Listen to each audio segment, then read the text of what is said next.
Students, आज हम आपको एक्सप्लेन करेंगे चैप्टर 15 यानी पाठ 15 देवी अहिल्या। इसका हिंदी में अनुवाद। अंजनाः हरिः ओम भ्रातः भवान् कुल आगच्छति।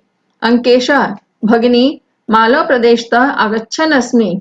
अंजना तव जन्मदेशः मध्यप्रदेशस्य मालव क्षेत्रे वर्तते किम्? तत्र को विशेषः? अंकेशः आम् विक्रमादित्ये भोजराजाभ्यां पोषिते मालव क्षेत्रे अहिल्याः प्रजावात्सल्यम् इति विषयम् अधिकृत्य लेखन प्रतियोगिता आसीत्। अंजनाः तर्हि कथय मे अहिल्या वृत्तं श्रोतुम् इच्छामि। अनुवाद। इसका किस तरह से हिंदी में हम आपको बता रहे हैं कि क्या है। अंजना बोलती है, हेलो भाई, आप कहाँ से आ रहे हो? तब अंकेश बोलता है, बहन मैं मालव प्रदेश से आ रहा हूँ। तब अंजना बोलती है, तुम्हारा जन्म का स्थान मध्य प्रदेश के मालव क्षेत्र में है क्या? वहाँ क्या विशेषता है?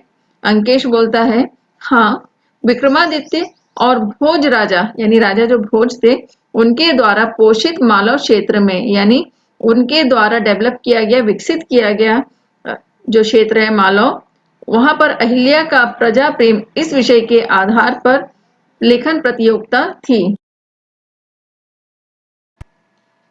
अंजना बोलती है, तो मुझे अहिल्या का चरित्र बताओ, मैं सुनना चाहती हूँ। तब अंकेश बोलता है, सुशीलाबाई मांडकोजी इति अन्यः सुपुत्री आसीत्। अहिल्याबाई महाराष्ट्रस्य चौंडीग्रामे पंचविंशत्युत्तरसप्तदश ख्रीस्ताब्दे यानी 1725 मई मासस्य एकत्रिंशे यानी 31 दिनांके जन्म अभवत्। अंजनाः नर्मदा क्षिप्रा शिवना चंबल नदीभिः संपन्नस्य मालव क्षेत्रस्य वधूः खंडेरावस्य पत्नी खलु अहिल्याबाई। अंकेशः आम् सूबेदार मलार रावस्य पुत्रवधूः मालव प्रजानां सर्वस्वम् आसीत्। अहिल्याः व्यक्तित्वं बहुमुखी प्रतिभा संपन्नं वर्तते स्म।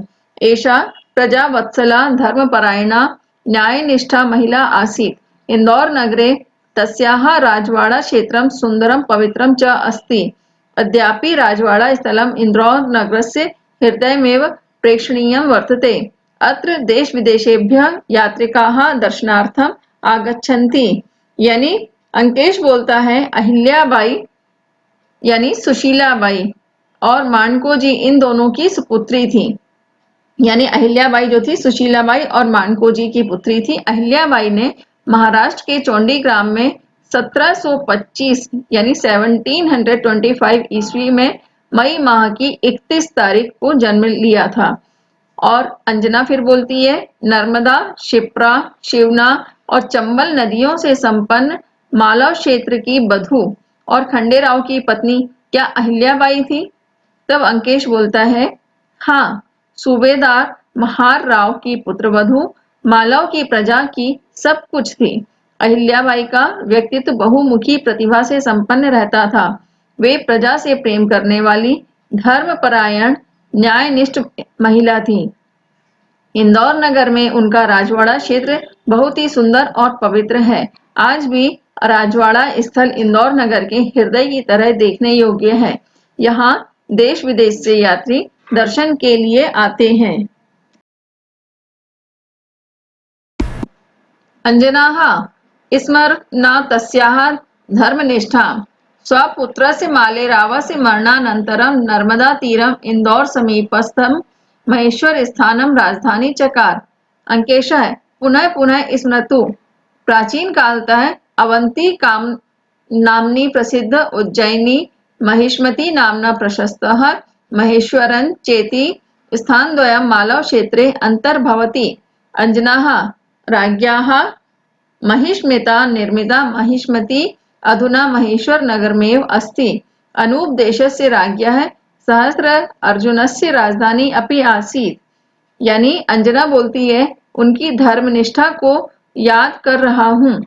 अपने पुत्र माले राव की मृत्यु के बाद नर्मदा के किनारे इंदौर के पास महेश्वर जो स्थान है उसको उन्होंने राजधानी बनाया। तब अंकेश बोलता है, फिर से याद करो। प्राचीन काल से अवंतिका नाम की प्रसिद्ध उज्जैनी और माहिष्मती नाम से प्रशंसनीय महेश्वर ये दोनों स्थान मालव क्षेत्र के अंतर्गत हैं। तब अंजना बोलती है, राजा माहिष्मत के द्वारा निर्मित माहिष्मती अब महेश्वर नगर ही है। यानी अब जो महेश्वर नगर के नाम से पुकारा जाता उसका प्राचीन नाम माहिष्मती था। और अनूप देश के जो राजा थे सहस्त्रार्जुन, उनकी ये राजधानी भी थी। अंकेशः अथ किम रामायण महाभारत ग्रन्थयोः बौद्ध जैन धर्म ग्रन्थेषु अपि महेश्वरस्य उल्लेखो वर्तते। कालिदास विरचिते रघुवंशे माहिष्मती वर्णनमस्ति। आदि शंकर मंडन मिश्रयोः मध्ये शास्त्रार्थ चर्चा महेश्वर स्थाने एव अभवत्। एतदेव पुण्यक्षेत्रम अहिल्याः राजधानी च अभवत्। अंजनाः अहिल्याबाई धीरा शासन प्रवीणा च आसीत् इति पठितवती। अंकेशः आम् आम् सत्यं खलु।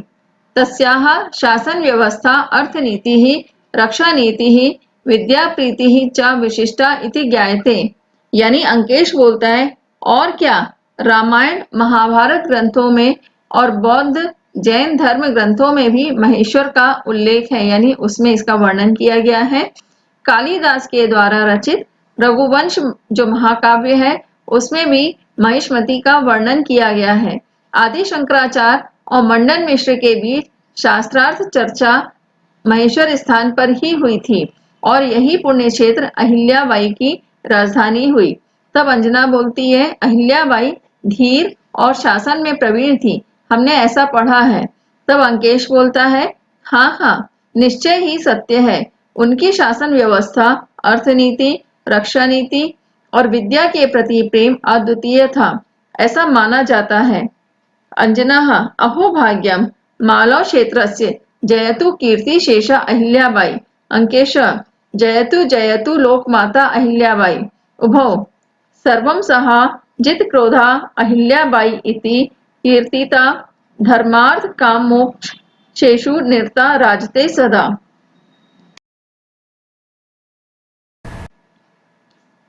यानी अंजना बोलती है, ओह मालव क्षेत्र का भाग्य है, केवल यश के रूप में जीने वाली अहिल्याबाई की जय हो। अंकेश बोलता है, लोक माता अहिल्याबाई की जय हो जय हो। फिर दोनों एक साथ बोलते हैं, धरती क्रोध को जीतने वाली अहिल्याबाई से प्रसिद्ध हुई, जो धर्म अर्थ काम और मोक्ष में सदा लगी हुई सुशोभित होती है।